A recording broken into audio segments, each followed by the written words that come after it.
You are Yahweh.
nous allons élever nos mains et on va commencer à bénir le Seigneur. Alléluia.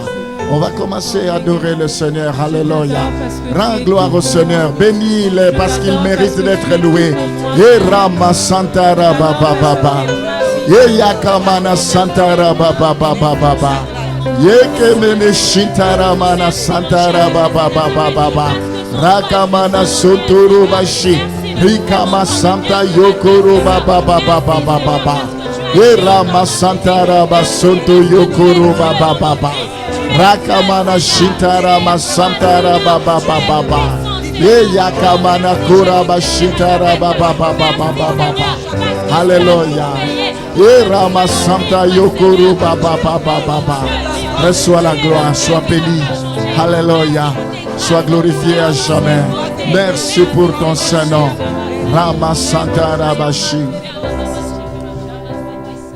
Seigneur Jésus, nous voulons t'élever. Tu es un Dieu jaloux, tu ne partages jamais ta gloire avec une autre créature. Reçois l'honneur qui t'est dit, que nous puissions nous effacer, que toi tu sois élevé. Comme Moïse avait levé le serpent d'airain, afin que quiconque sera mordu dans le désert et regardera à ce serpent d'airain puisse avoir la vie sauve.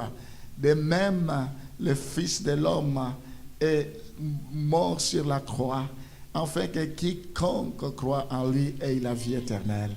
Oui, Seigneur, c'était l'ombre des choses à venir. La réalité, c'est toi. Je prie pour que tu attires les regards de tout le monde. C'est toi qui es le consommateur de notre foi. Ce matin, nous avons besoin que tu nous parles. Ce matin, Seigneur, nous ne voulons pas avoir l'impression d'avoir perdu notre temps pour venir ici. La Bible dit, je suis dans la joie quand on me dit, allons dans la maison de l'Éternel. Père, tu connais le cœur de tout un chacun. Tu connais nos attentes, tu connais nos soucis. Il n'y a personne ce matin qui peut dire qu'il n'a pas de préoccupations. Oui, Seigneur, tu dis, venez à moi vous tous qui êtes fatigués, chargés, et je vous donnerai du repos. Ce matin, nous sommes fatigués avec des problèmes. Ce matin, nous avons besoin de ton réma. Nous avons besoin que tu dis un mot, Seigneur. Oh Père, merci pour ton onction. Merci pour ta présence. Sois béni, sois glorifié à jamais. Au nom de Jésus, nous t'avons ainsi prié.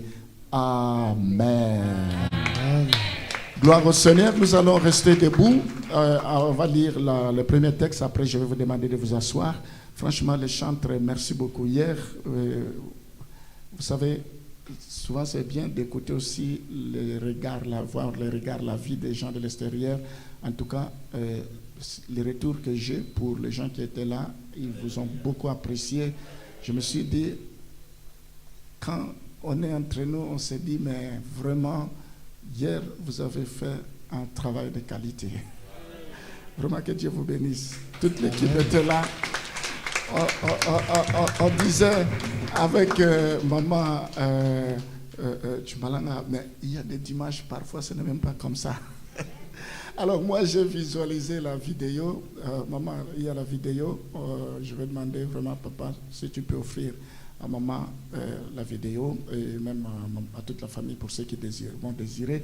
Non, c'était tellement merveilleux. Vous avez des qualités, des talents, c'est formidable. Vraiment que Dieu vous bénisse. J'étais très content. Merci beaucoup.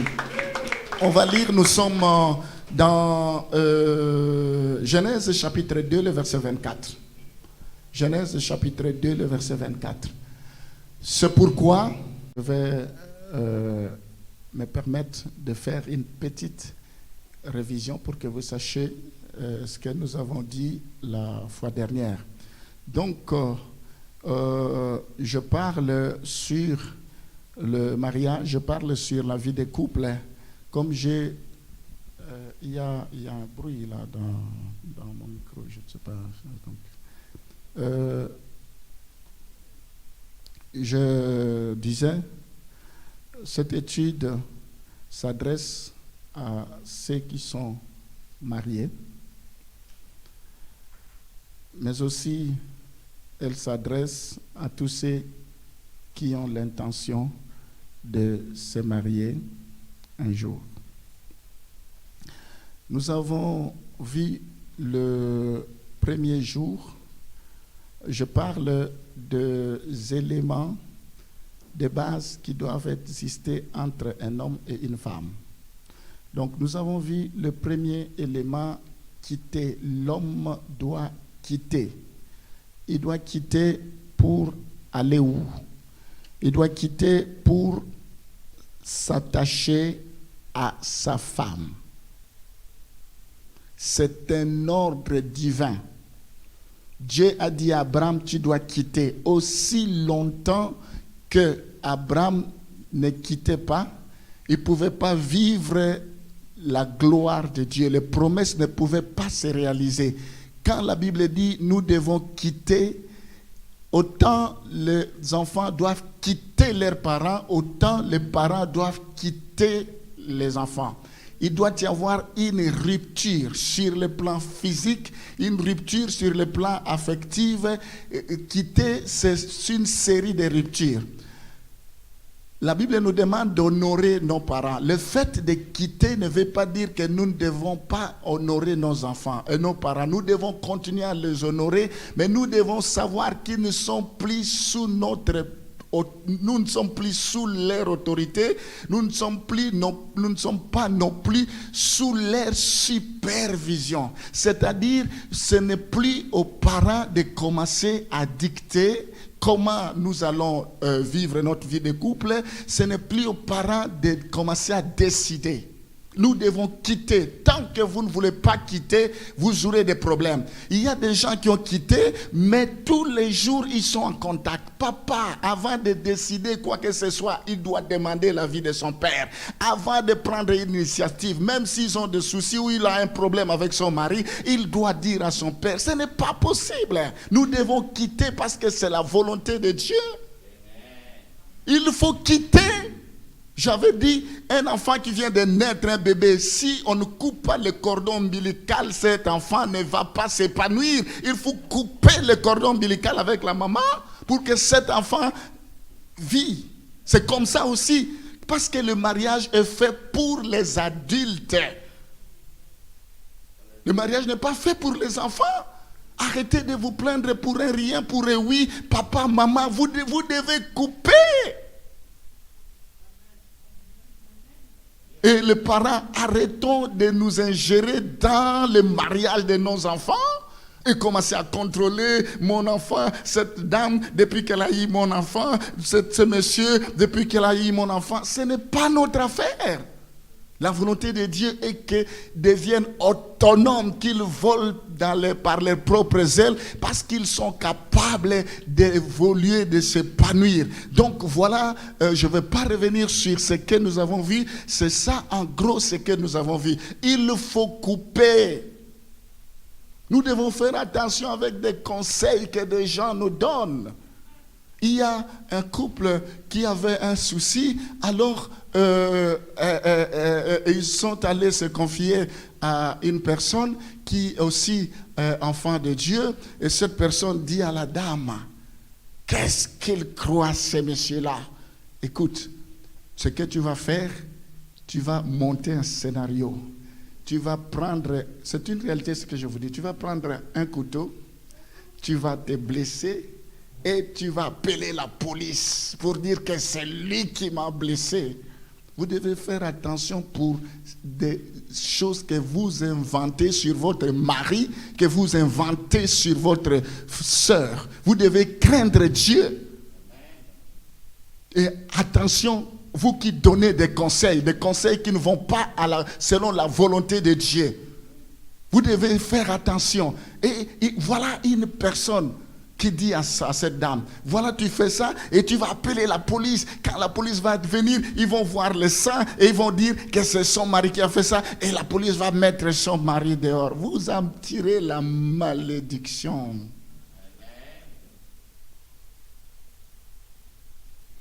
Tout ce que je vous raconte, ce sont des réalités. Il faut quitter les parents. Il faut quitter. C'est comme ça, il est même conseillé de même aller vivre loin des parents. Parce qu'il y a des parents qui aiment toujours avoir un regard sur leurs enfants. Ils quittent au travail, ils vont s'improviser, ils vont aller faire les tours là-bas. Tous les jours, il est là. Mais ce n'est pas trop. Donc, au fait, on les considère comme toujours des bébés. Mais ce n'est pas possible. Voilà en gros ce que nous avons vu la fois dernière. Et aujourd'hui, nous allons continuer. Aujourd'hui, nous allons voir la deuxième chose, le deuxième élément. C'est pourquoi l'homme quittera son père et s'attachera, son père et sa mère, et s'attachera à sa femme. Aujourd'hui, nous allons voir s'attacher à sa femme. Qu'est-ce que cela veut dire, s'attacher à sa femme? Quand la Bible dit s'attacher à sa femme, nous allons commencer la première chose par la définition. S'attacher signifie être collé à ou lié à. Quand vous êtes collé à quelque chose, c'est difficile qu'on puisse vous détacher. Il y a des cols. Papa Willy ou Papa Francisco qui est là, ils peuvent bien nous expliquer. Il y a des cols, pas de cols Patex, mais d'autres cols quand c'est difficile pour arracher. Et c'est ça, il s'attachait, c'est coller à son mari, coller à sa femme. C'est ça, s'attacher.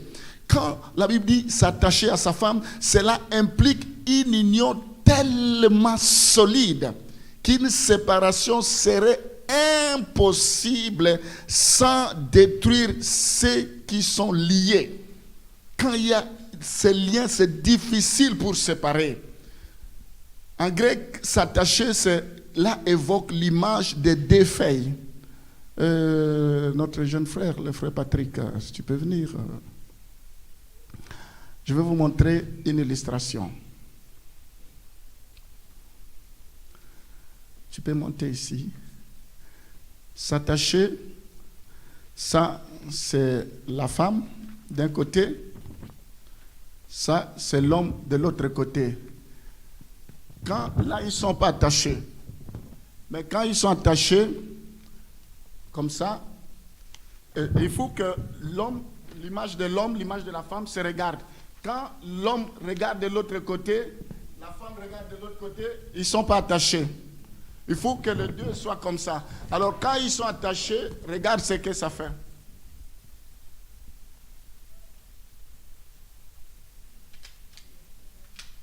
Attends, juste.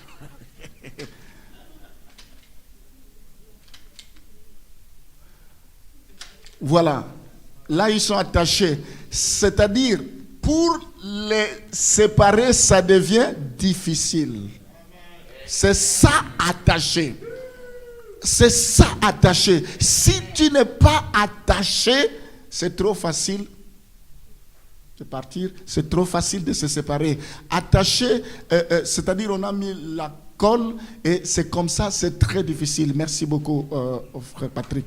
Donc, c'est ça, attaché. Ce matin, j'aimerais que tu me dises si réellement tu es attaché à ta femme, si réellement tu es attaché à ton épouse. De quelle manière es-tu attaché? Attaché, comme je disais, évoque l'image de deux feuilles de papier collées sur toute leur surface et que l'on ne peut détacher sans qu'elles se déchirent. Quand on détache, il faut que ça se déchire, ça doit faire mal. Attaché, je suis toujours au premier point, la définition. Attaché, c'est comme le mariage des deux matériaux. Il y a deux matériaux dans la cuisson. On va mettre ça dans la cuisson. Cela implique le mélange de deux sortes. Donc il y a deux matériaux. On les met dans la cuisson et qu'ils perdent leurs caractéristiques. Le premier matériau a sa caractéristique, le deuxième aussi a sa caractéristique. On le met dans un cuisson, ça perd son identité et tout en étant dans la cuisson, ils deviennent quelque chose uniquement différent et ils deviennent ainsi tellement liés qu'il est impossible de les séparer.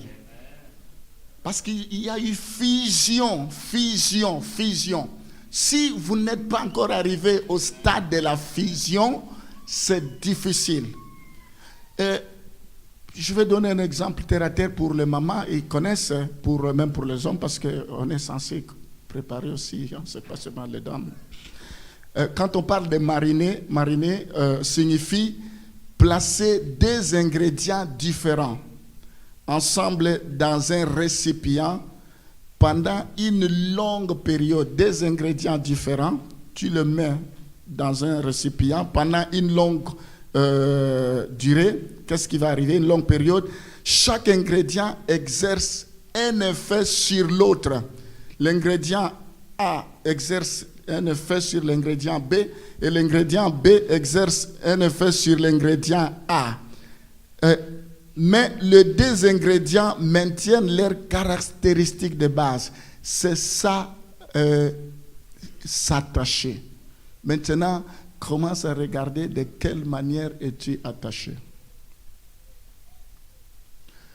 L'union, le mariage, c'est un contrat à durée indéterminée. La Bible dit l'homme s'attachera à sa femme. La Bible ne dit pas il s'attachera pour quelques périodes. La Bible ne dit pas il s'attachera pour un an. La Bible ne dit pas il s'attachera pour 2 ans. La Bible dit il s'attachera. C'est pour toute la vie. Mais bien aimé, l'union maritale est plus qu'une union physique. On ne peut pas s'attacher. L'homme habite Kinshasa, habite Londres, habite États-Unis, la femme est ici en France et vous dites que vous êtes attaché. Vous ne pouvez pas dire que vous êtes attaché, vous n'êtes pas sous les mêmes toits. Vous ne pouvez pas dire que vous êtes attaché et chacun vit dans son coin. Déjà, par rapport à cette révélation, vous n'êtes pas attaché. L'attachement, c'est sur le plan physique. Autant sur le plan physique, vous devez être attaché, autant sur le plan spirituel, vous devez être attaché. Il est important que vous soyez attaché sur le plan spirituel. Vous devez être attaché, prier un même Dieu, prier un même Seigneur, confesser la même foi, prier dans une même église. Vous devez vous attacher. Aussi longtemps, chacun est dans son coin, vous n'êtes pas encore attaché.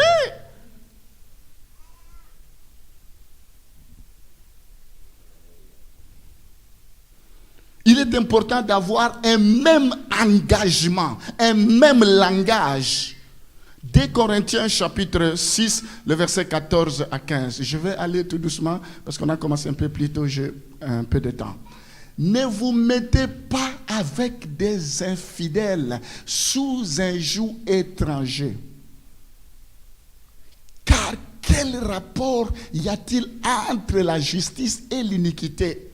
Ou qu'a-t-il de commun entre la lumière et les ténèbres? C'est le verset 14 à 15. Ce passage, quel accord y a-t-il entre Christ et Bélial? Ou quelle part a le fidèle avec l'infidèle?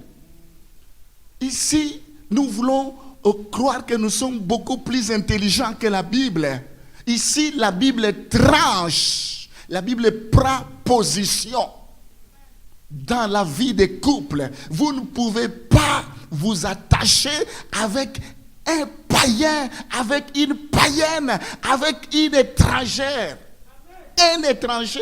La Bible est intransigeante sur cela. Vous allez dire, moi je vais le faire convertir. Vous allez dire, qui c'est? Le Seigneur, c'est le Seigneur. Mais ce qu'il dit là, le Seigneur ne peut jamais contredire sa parole. Parce que je suis tombé amoureux de lui, parce que je l'aime, parce que ce n'est pas ses problèmes. Il faut rester dans le principe de Dieu. Quel rapport y a-t-il entre Christ et Bélial? Nous devons faire attention parce que la Bible dit, allons dans 1 Corinthiens 7, le verset 10 à 11. Nous devons faire attention, nous ne devons pas nous attacher à n'importe qui. À ceux qui sont mariés, j'ordonne, non pas moi, mais le Seigneur, que la femme ne se sépare point de son mari. Et que le mari ne répudie point sa femme. Je vais revenir sur ce passage. Allons d'abord dans 1 Corinthiens 6, 16. Je vais revenir sur ce passage. 1 Corinthiens, loin de là, ne savez-vous pas que celui qui s'attache à la prostituée est un seul corps avec elle? Car est-il dit, les deux deviendront une seule chair? C'est pourquoi le lit conjugal doit être, le mariage doit être honoré et le lit conjugal doit être exempté de toute souillure. Quand nous nous attachons à des copains, à des copines, on devient une seule chair. Celui qui s'attache à une prostituée devient une seule chair avec elle. Nous devons faire attention avec qui nous nous attachons. Dans ce domaine, il n'y a pas de photocopie, il n'y a pas de bricolage, il n'y a pas en attendant, non. Vous n'êtes pas marié, même si vous attachez à quelqu'un, c'est un attachement. Attention sur le plan spirituel, parce qu'il y a des échanges qui se font sur le plan spirituel. Quand tu t'attaches à une sorcière, à un sorcier, sache-le qu'il va te communiquer ce qu'il a. Vous qui n'êtes pas mariés, ne vous précipitez pas, ne soyez pas pressés, ne vous laissez pas aveugler par l'amour. Comme on dit, l'amour est aveugle. Non, vous devez chercher la volonté de Dieu. Parce que c'est toute votre vie qui est mise en évidence, c'est toute votre vie qui est mise en jeu. Le mariage, c'est comme dans un grand trou. Ceux qui sont dedans cherchent à sortir et ceux qui sont dehors veulent entrer. Et on ne sait pas réellement ce qui se passe là-bas. Et ceux qui sont là veulent sortir. Nous devons faire attention. Non? Avec des messages sur Facebook, je t'aime, je vais, mais tu es en train de t'attacher. Tu es marié, tu ne peux pas t'attacher à 2-3 personnes, tu ne peux pas t'attacher à 4 personnes. La Bible dit, on ne peut pas servir 2 maîtres. Soit tu vas tromper l'un, ou soit tu vas aimer l'autre. Tu ne peux pas dire que tu es attaché à ta femme, mais entre-temps tu dis à une autre femme, je t'aime, mon amour. Mais quel attachement! C'est faux!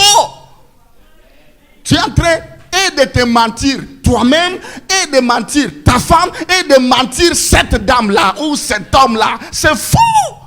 Dieu nous a donné la capacité de ne pas aimer plusieurs personnes à la fois. Quand bien même la polygamie a existé, disons plusieurs femmes dans l'Ancien Testament, mais il n'en est pas le cas dans le Nouveau Testament. D'ailleurs, la Bible dit, au commencement, ce n'était pas ainsi. Je vous avais dit la fois dernière que Dieu a créé l'homme, il a créé la femme. Il n'a pas créé un groupe d'hommes, il n'a pas créé un groupe de femmes. C'est-à-dire, l'homme ne pouvait pas dire, non, moi je vais choisir une autre femme, ou la femme ne pouvait pas dire, je vais choisir un autre homme. Il n'y avait qu'un seul homme et une seule femme, point trait. Mais aujourd'hui, nous sommes en train de créer des problèmes dans nos couples. Nous sommes là, au lieu de nous attacher, nous avons donné dos à notre femme. Nous sommes là pour amuser la galerie, pour que les gens voient que nous sommes une seule chair. Mais nous avons des pensées ailleurs. Mais nous sommes en train d'attirer. On ne se moque pas de la Bible dit ce qu'un homme aura semé, c'est ce qu'il moissonnera. Nous sommes en train d'ouvrir les portes. Nous disons, diable, viens détruire notre mariage. Nous cherchons des boucs émissaires. Nous disons, c'est ma femme, mon mari. Alors que nous n'avons jamais été une seule chair. Chacun regarde dans sa direction.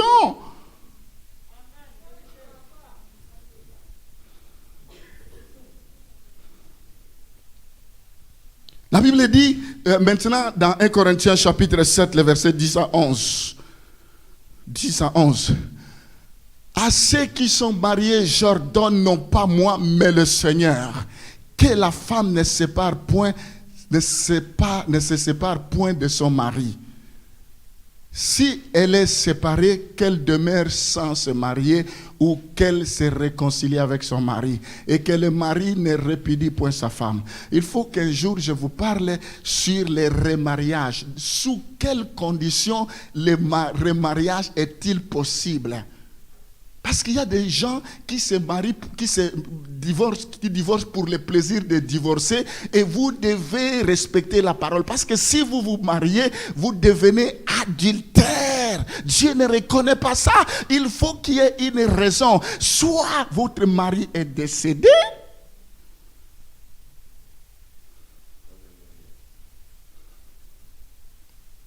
soit il y a adultère. À ce moment-là, vous êtes autorisé. Mais pour les autres, j'aimerais dire, il faut voir au cas par cas. Mais nous ne devons pas nous lancer comme ça et nous allons continuer. Hier, je prêchais, heureux ceux qui meurent dans le Seigneur. Mais bien aimé, on peut rater le royaume des cieux à cause du mariage. La Bible dit, à quoi sert-il à un homme de tout gagner, mais il perd son âme? Tu vas tout gagner sur la terre, le mariage, le ceci, le cela, mais tu te retrouves en enfer. Mais bien aimés, nous devons faire attention. Matthieu chapitre 19, le verset 6. Avant que je vous parle maintenant comment s'attacher. Matthieu 19, ainsi ils ne sont plus deux, mais ils sont une seule chair. Que l'homme donc ne sépare point ce que Dieu a joint. C'est Dieu qui joint, c'est Dieu qui unit. Ce matin, je ne suis pas là pour culpabiliser ceux qui ont eu des soucis dans leur couple ou qui sont divorcés. Je ne suis pas là pour vous accabler. Ce sont des choses qui arrivent. Mais je suis là pour vous avertir parce que ça peut se répéter dans une autre union. Mais il faut que nous sachions que nous n'avons pas droit à l'erreur. Nous parlons de s'attacher à sa femme. L'unité au sein du couple n'est possible que si les deux quittent les parents et s'attachent l'un à l'autre en devenant des amis très intimes. Souvent, il y a des paroles que nous ne pouvons pas encourager dans le mariage. Quand la femme commence à garder sa position, l'homme commence à garder sa position plusieurs fois en Afrique, partout, ou dans des couples, l'homme dit, tu sais que moi je suis plus âgé que toi, tu dois me respecter, tout ça. Et la femme dit, non, tu dois faire attention parce que ceci, cela. Alors là, ça devient un problème. Vous devenez une nouvelle chair et vous devez oublier même les problèmes de l'âge, les problèmes de... Parce qu'il doit y avoir une fusion. Quand ces choses remontent sur la surface, ça veut dire qu'il y a un problème. Parce qu'au départ, il n'a jamais eu de tels propos. Nous ne devons pas donner l'accès au diable. Donc s'attacher, c'est vivre avec sa femme sur le plan physique. C'est vivre ensemble physiquement. Une même maison, un même lit, sous un toit. On ne peut pas dire qu'on est attaché. Vous êtes sous un même toit. La femme dort au salon. L'homme dort dans la chambre. Et vous dites que vous êtes attaché. Même dans les effets, même sur le plan physique, il faut soutenir l'attachement. L'attachement de l'homme à sa femme et de la femme à son mari produit l'affection. Quand vous vous attachez, il doit y avoir l'affection. Mais quand il n'y a plus d'affection, ça vous repousse, c'est-à-dire il y a un problème. Parce que plus vous vous attachez, plus cela développe l'affection. L'affection produit l'amour. Quand vous vous attachez, il y a l'amour qui vous permettra de vivre la paix, la joie et le bonheur dans le foyer. L'attachement, c'est important parce que le fruit de l'attachement, c'est le dialogue. Quand vous êtes attaché, vous allez dialoguer. Quand vous êtes attaché, il y a la confiance de l'un envers l'autre. Quand vous êtes attaché, il y a la transparence. Il n'y a pas de suspicion. Quand vous êtes attaché, il y a la fidélité. Alors, l'attachement, c'est un processus. Ce n'est pas facile. Je vous ai dit, chacun vient avec son caractère et vous devez tout tout mettre ensemble et commencer une nouvelle aventure. Donc, l'unité d'un couple s'est construite. On dit toujours pour construire une cathédrale, il faut tout un centenaire, tout un siècle plus tôt. Mais pour construire un couple, c'est toute la vie. Toute la vie, ça se construit tous les jours. Vous devez construire tous les jours. Alors, mes bien-aimés, il est important que nous puissions nous attacher. Que nous puissions savoir qu'il est important de s'attacher. Je disais, s'attacher, c'est un processus. L'unité d'un couple se construit. Elle suppose, elle exige une volonté. Il faut que la femme ait la volonté de s'attacher. Parce qu'on peut refuser volontairement de s'attacher. Il faut la volonté de l'homme de pouvoir s'attacher et d'aimer son mari, d'aimer sa femme. S'attacher, c'est un devenir. S'attacher va se révéler être le processus de toute une vie. Vous ne pouvez pas être attaché à votre femme, mais vous avez une issue de secours. C'est-à-dire, vous vous dites, les jours que ça va barder ici, ah, moi j'ai déjà quelqu'un. Mais vous avez déjà ouvert une porte.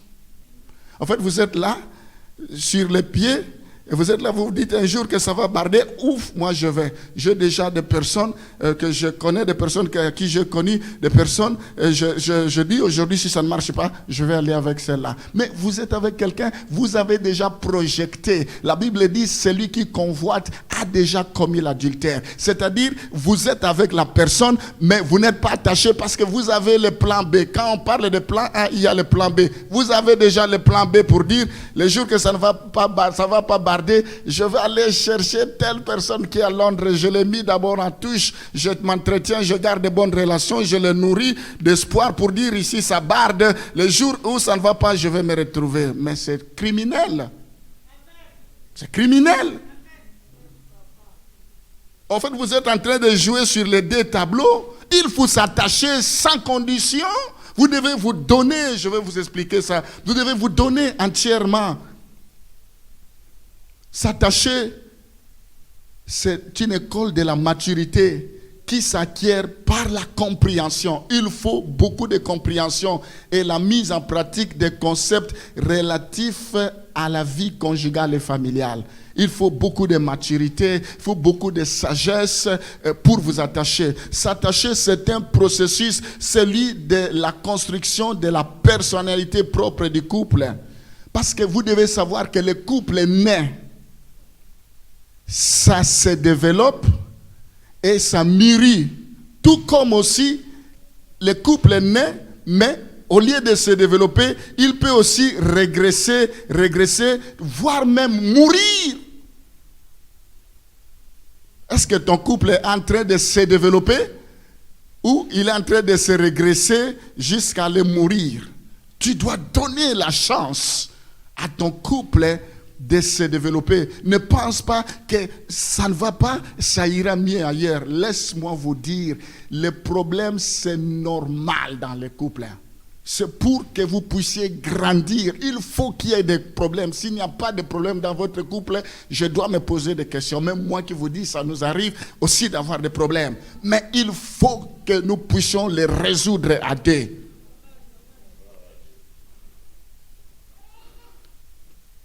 S'attacher nécessite une grande adaptabilité au changement, une écoute et une adaptation aux besoins de chacun. Donc il peut y avoir des crises de croissance, comme je disais, périodiquement dans un couple, des conflits éclatent et c'est normal. Il peut éclater des conflits, il ne faut pas avoir peur des conflits. Ils sont l'occasion pour les couples de faire les points sur ce qui va et sur ce qui ne va pas, de s'enrichir et de mûrir à condition que toutefois cela puisse être géré avec sagesse. Parce que si les problèmes qui arrivent ne sont pas gérés avec sagesse, ça va aller dans tous les sens. Je prie ce matin pour que Dieu donne la sagesse à toutes les dames, à tous les hommes pour gérer. Souvent, nous avons la solution facile. C'est de dire, si ça ne va pas, moi je quitte. C'est trop facile. Et si ailleurs ça ne va pas, je quitte et finalement ça va être comme ça. Nous croyons que Dieu peut délivrer. Nous croyons que Dieu peut bénir. Pourquoi nous ne croyons pas que Dieu peut changer notre mari, peut changer notre épouse? Pourquoi nous ne croyons pas que Dieu peut arrêter la tempête? Comme il a dit, vent, silence! Tempête, tais-toi! Il a dit, Lazare, sort! Pourquoi nous ne croyons pas que Dieu peut ordonner dans notre couple ce qui n'existe pas, que ça puisse exister? Prie, Seigneur, fais quelque chose, fais un miracle, transforme ma femme, transforme mon mari. Pourquoi nous ne pouvons pas chercher Dieu? En plus, nous sommes des enfants de Dieu. Pourquoi nous ne pouvons pas demander Dieu pour dire nous sommes fatigués de par nous-mêmes, nous ne pouvons rien faire. Maintenant, nous avons besoin de toi. Est-ce que nous avons fait ça? Nous ne voulons pas laisser Dieu intervenir, mais nous voulons prendre des initiatives. La Bible dit, maudit celui qui prend des résolutions sans moi. La Bible dit, qu'un enfant rebelle, c'est celui qui prend des résolutions sans moi.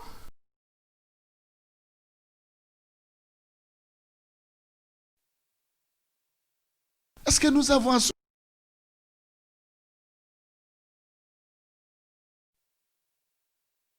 Dieu? Qu'est-ce que nous avons déjà fait pour laisser le Seigneur prendre le dessus? Mais bien aimé, il y a des symptômes qui peuvent apparaître dans une vie de couple. Je vais vous donner quelques signes. Quand vous voyez quelques symptômes, signaux, ce sont des avertissements et cela mérite à ce que vous puissiez rechercher la cause. Quand ça commence à voir et il y a un problème d'insatisfaction, il y a une personne qui dit « je ne suis pas satisfait dans ce couple », ce sont des signaux. Il ne faut pas faire semblant. Il y a une satisfaction, ça va commencer comme ça. Quand vous voyez l'angoisse devant les événements imprévus, des choses imprévues, pour un rien, il y a des disputes, c'est un signal d'alarme. Il ne faut pas négliger. Quand vous voyez, il y a l'agitation et l'insécurité. La femme est agitée pour un rien, il se sent dans l'insécurité. L'homme, ça mérite que vous puissiez crever l'abcès.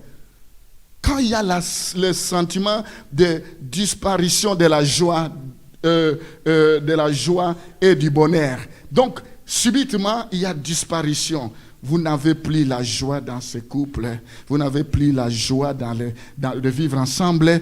Et ce sont des signaux. Il ne faut pas négliger. Quand vous voyez par exemple le conflit dans plusieurs secteurs simultanément dans votre domaine, dans ceci, conflit, vous voulez faire ceci, il y a des conflits, vous voulez faire cela, il y a conflit, vous pouvez, dans tous les domaines simultanément, il y a des conflits, il ne faut pas négliger, il ne faut pas dire non, ça va passer, non. Quand à un moment donné, le doute commence à s'installer. La femme commence à se dire, si je fais un bon choix. L'homme commence à se dire, si réellement je fais un bon choix. Et vous voulez traverser de l'autre bord. Vous avez pris la barque, vous avez pris le pirogue. Vous arrivez au milieu de la rivière. Et là, le dispute commence. Tu commences à te dire, est-ce que j'ai fait un bon choix ou je fais un bon choix ou un mauvais choix? Mais il fallait déjà poser la question dès le départ. Mais vous êtes déjà arrivé, c'est resté trop loin. Et là, vous allez, c'est trop loin. C'est en pleine mer que vous allez commencer à vous disputer. Mais vous allez vous noyer. Il fallait déjà se poser, c'est réel que, laissez-moi vous dire, il n'y a personne qui se marie, qui peut dire, j'avais connu mon mari, ma femme, je l'avais bien connu, c'est faux. Parce que, sauf si vous avez triché, parce que en étant de fiancés, vous ne pouvez pas. Mais il y a des choses que vous allez vous découvrir quand vous serez à deux. Il y a des choses que vous allez découvrir. Quand chacun joue le jeu, il vient, vous vous rencontrez à des moments occasionnels. Vous ne pouvez pas vous connaître totalement. Mais c'est quand vous allez être ensemble. Ah, je ne savais pas ceci. Ah, je ne savais pas cela. Il n'y a pas de problème. Nous comptons sur la grâce de Dieu. Je puis tout par celui qui me fortifie.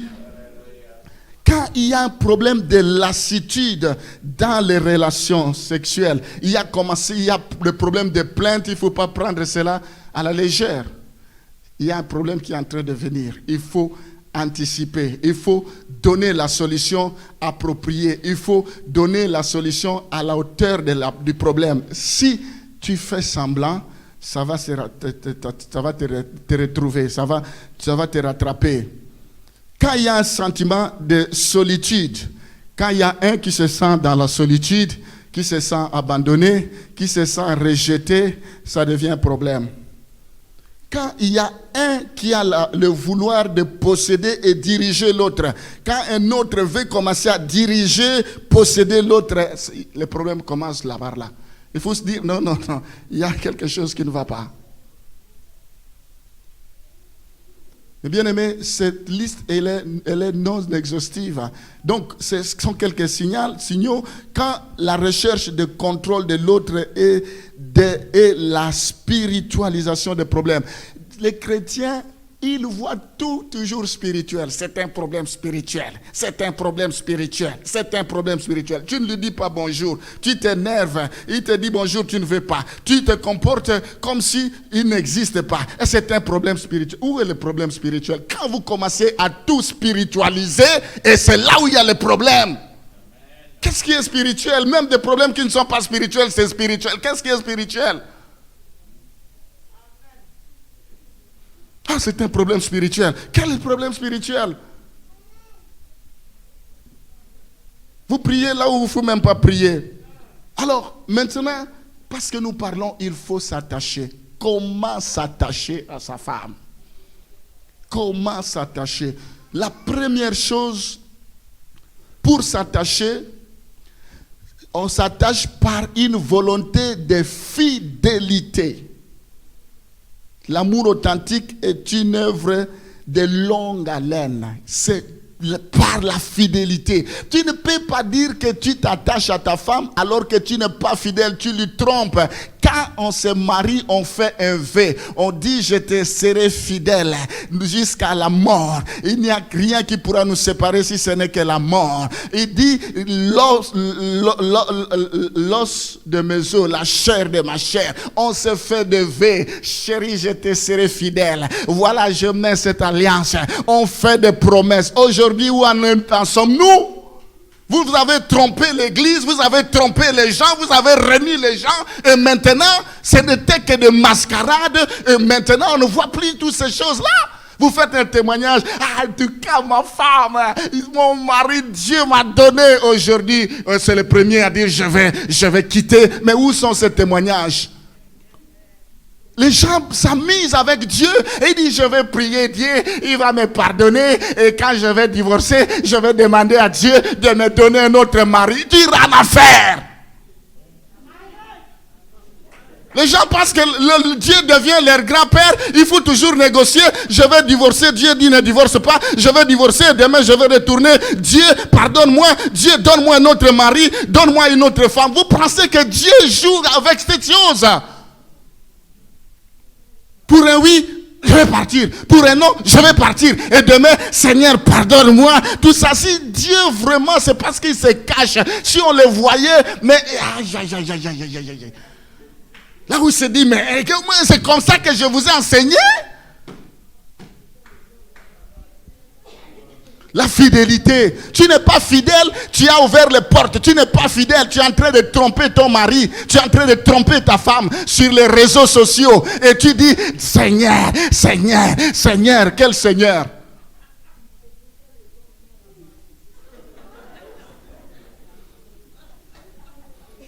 Non. Nous-mêmes, nous sommes des auteurs. Nous ouvrons les portes et nous sommes là en train d'incriminer avant de voir la paille dans l'œil d'autrui. Regarde d'abord le poutre qui est dans ton œil. Peut-être c'est toi le problème, la femme. Peut-être c'est toi le problème, l'homme. Pourquoi cette solution facile de dire, bon, je prends la décision, je vais faire ceci, je vais faire cela. Mais bien aimé, nous devons avoir l'humilité de nous remettre en cause. Nous devons savoir nous remettre en cause qui que nous sommes, que ce soit l'homme, que ce soit la femme. Il faut que nous puissions nous remettre en cause. Nous devons aussi nous soucier de nos enfants, de l'avenir de nos enfants. Tous ceux qui divorcent leurs enfants sont traumatisés. C'est ça, ça s'explique. Il y a des études, il y a tout cela. Qu'est-ce que nous ne pouvons pas arranger? Qu'est-ce que nous ne pouvons pas faire? Qu'est-ce que nous avons déjà fait pour donner beaucoup de chances de notre côté pour que ça marche? Donc la fidélité, on ne joue pas avec les sentiments des gens. Vous devez rester fidèle à votre épouse, fidèle à votre mari. Toujours vous êtes en train de regarder, vous êtes là avec votre mari, mais quand vous voyez tout ce qui bouge, ça fait battre le cœur bat. Vous ne voyez pas tout ce qui bouge. Quand vous voyez, il faut qu'on vous délivre pour ça. Il faut que vos yeux se ferment. Vous ne pouvez plus voir une autre dame que votre épouse. Vous ne pouvez plus voir un autre monsieur que votre mari.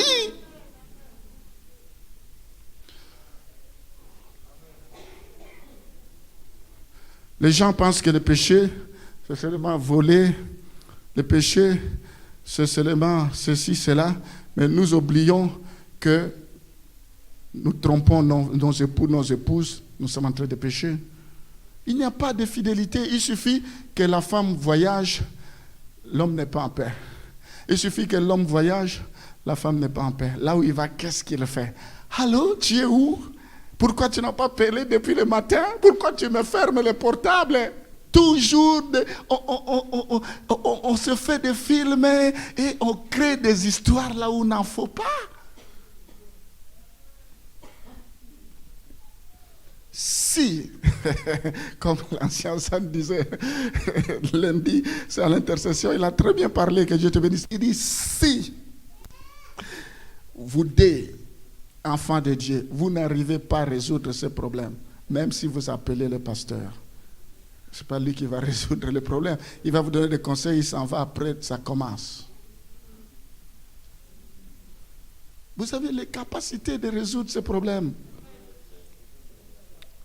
Pour résister et durer, elle nécessite la patience. Pour que le couple dure, il faut la patience. Sois patient. Il faut faire des choses avec passion, avec affection et volonté.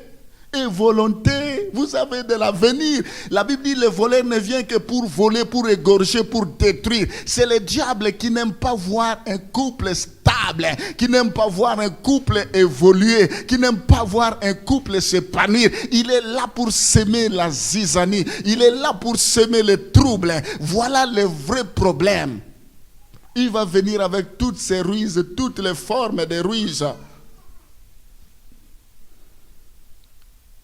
L'amour dans le couple est infiniment plus qu'un sentiment. Ce n'est pas le sentiment.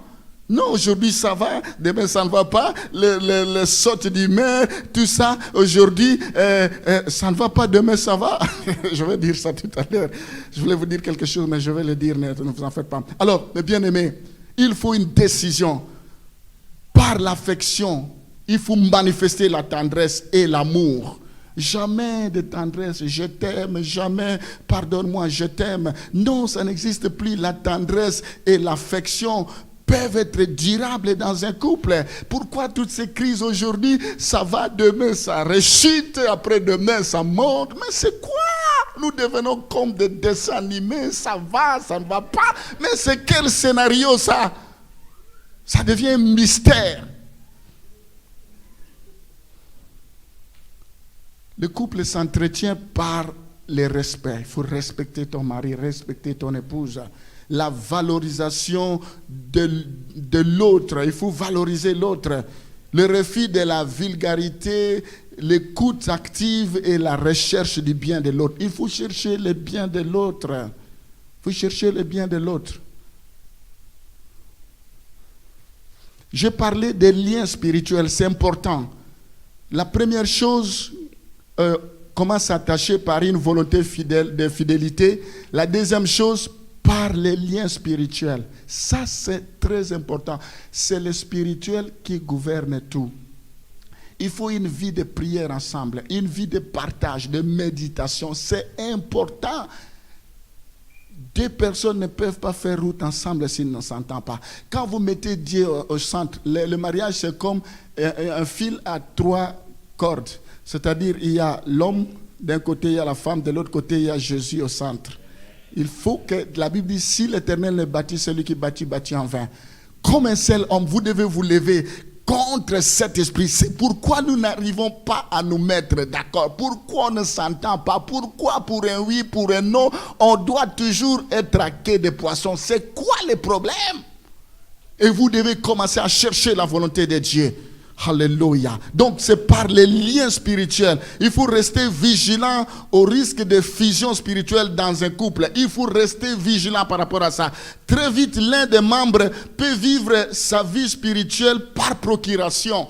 La femme ne prie pas, il fait, vous savez, par procuration, quand vous allez voter, vous ne voulez pas aller voter, vous faites la procuration à votre femme, vas-y, va déposer à mon nom. Il y a des gens qui font par procuration. Donc, l'homme ne vient jamais prier, il dit, ma femme va aller prier pour moi. La femme ne vient pas prier, il dit, l'homme va aller prier pour moi. Ça, c'est par procuration. Ça ne marche pas, ça. Les choses spirituelles ne marchent pas par procuration. Il faut la personne lui-même. Il faut qu'il soit confronté à la parole de Dieu. Tu ne peux pas croire à la place de quelqu'un, de ton mari, à la place de ta femme. Tu ne peux pas aujourd'hui écouter pour dire je vais aller. Il faut qu'elle écoute ce que je dis là. Que le Saint-Esprit le convainc. Il faut qu'elle soit là. Il dit non, je n'ai pas le temps, ma femme, vas-y, je ne t'empêche pas d'aller. Tu as besoin de l'unité spirituelle, des liens spirituels.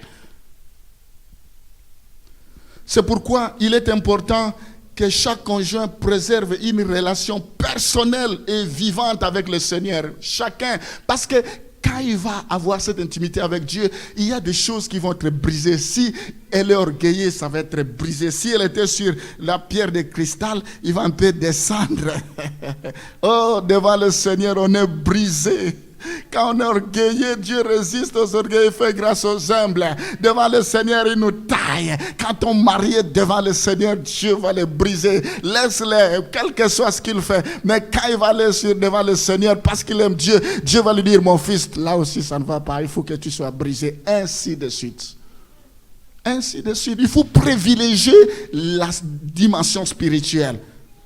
Mais bien aimé, la vie spirituelle commune est tout aussi importante. C'est comme ça que je disais, il faut lire tout ça. Alors, je vais bientôt finir, mais j'aimerais vous dire quelque chose. Quand il y a un problème de manque d'harmonie dans les idées, quand vous ne vous accordez plus dans les idées, il faut faire attention. Quand la femme commence à regarder à gauche, l'homme commence à regarder à droite, il y a un problème qui est en train de venir. Il faut avoir une vision de l'aigle, il faut voir très loin. Vous devez voir de la même façon. Quand l'homme ne veut pas tenir compte des observations ou des remarques de la femme, et la femme ne veut pas tenir compte des observations de la femme, il faut que ça soit pertinent. Je ne dis pas qu'on doit accepter même l'inacceptable. Il faut que ça soit constructif. Et quand on ne tient plus compte de ça, c'est là où les problèmes commencent. Nous devons faire attention quand on commence à ignorer les désirs et les sentiments de sa femme ou de son mari. Les désirs de son mari, les sentiments de son mari, quand on commence à ignorer, aujourd'hui je mets dans les tiroirs, demain je mets dans les ritoires, je vais oublier comme si de rien n'était. Le désir et les sentiments de ta femme, aujourd'hui je mets ça de côté. Ah non, toi aussi tu exagères. Ah, 1 an, 2 ans, 3 ans, 5 ans, c'est beaucoup. Quand on commence à ignorer, il faut faire attention. Il faut dire, qu'est-ce que je dois faire pour résoudre ces problèmes? Comment je dois concilier ces problèmes? Il faut crever l'abcès. Ton mari n'est pas un fou. Ta femme n'est pas une folle. Il sait ce qu'il dit. Il faut prendre ça en considération. Il ne faut pas dire non, elle est en train de délirer. Il est en train de délirer. C'est une folle. Encore aujourd'hui, les gens me parlaient. Hein? C'est une folle. C'est comme un fou. Comment? Vous dites que votre mari c'est un fou, il a un démon. Il y a des hommes qui appellent leur mari des démons. Il y a des hommes qui disent, ah, je veux prier Dieu, tue mon mari, tue ma femme. Hein? Après, tu vas commencer à pleurer, mon mari. Comme quelqu'un qui a tué, là, et il était dans la... Vous connaissez l'histoire, c'était passé à la télé. Il était dans la ligne, quand on marchait, il était là. Ah, ma femme, on l'a brûlé. Ah, ma femme. Menteur. Quand on a fait les recherches, c'est lui la première personne, c'est lui qui l'a tué. Vous jouez avec le feu?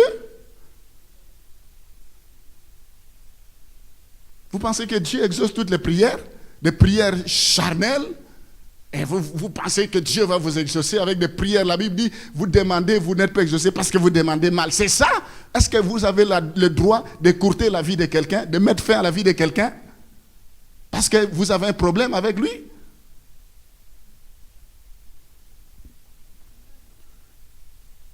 Vous devez faire attention, une façon blessante de parler. Proverbe 15, le verset 1. Je crois que je ne vous avais pas donné Proverbe 15, le verset 1. Votre ton quand vous parlez, le ton que vous y... J'aimerais m'adresser solennellement à tous ceux qui nous suivent.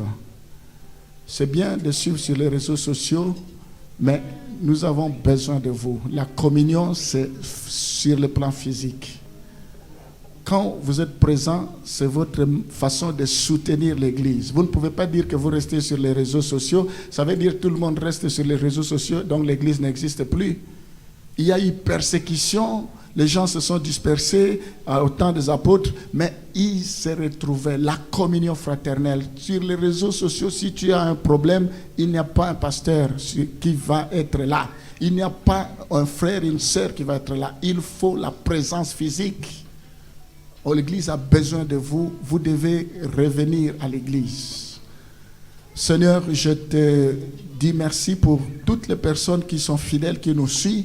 Je prie pour que tu puisses les délivrer de tout esprit de doute, tout esprit de peur, tout esprit de venir se réunir.